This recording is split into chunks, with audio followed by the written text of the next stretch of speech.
dear parishioners, families, and friends of St. Kevin's Parish community.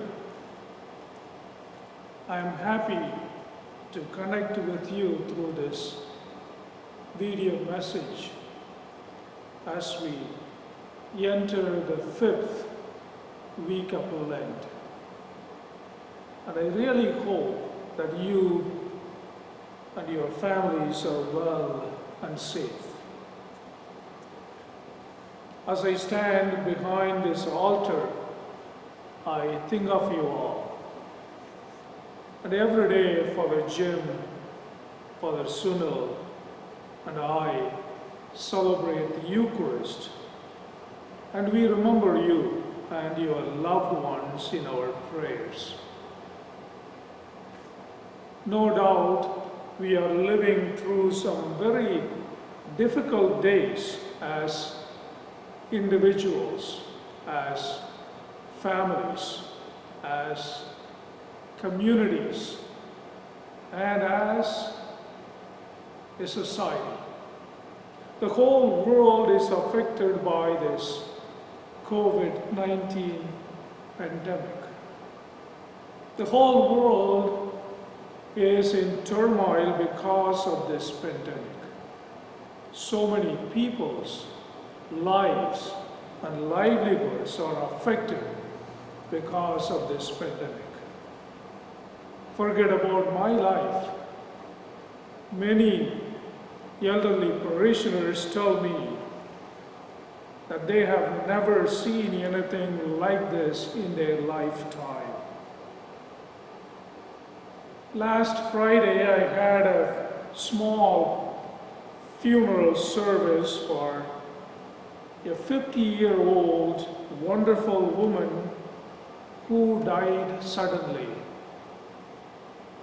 It was heartbreaking for me to see the 20 people present sitting far apart from each other at a time when they are deeply hurting and would really need each other's arms and shoulders for comfort and for support.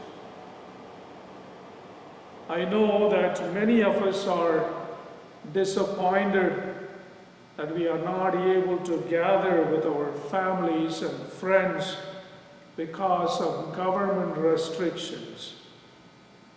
I know that many of us are very disappointed that we cannot gather as a faith community for our liturgical celebrations, especially during the special season of Lent.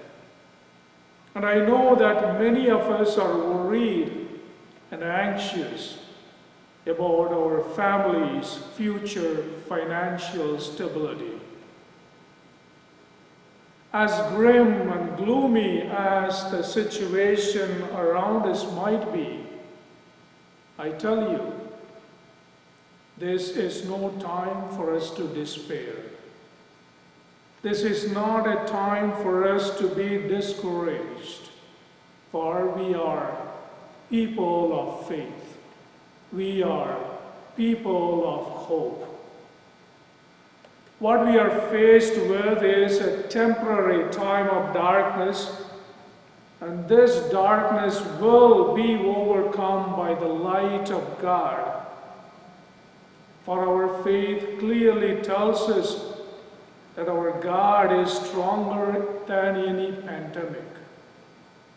Our God is stronger than any disaster that we can face as individuals, as families, as communities, and as a society.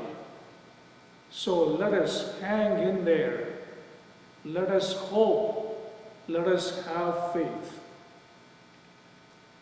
A common prayer that is in most hearts these days is this: Lord, take this pandemic away from me, away from our families, away from our communities, away from our society, and away from our world. A prayer that should also be in our hearts is this: Lord, come in. Come into me. Come into our families. Come into our communities. Come into our society. And come into our world so that we will know that you are with us always. Let us pray for one another. Let us pray for all the healthcare and frontline workers. And let us pray for the church and government leaders. May Mary, our dear mother, intercede for us and for our world. Peace and blessings to you all.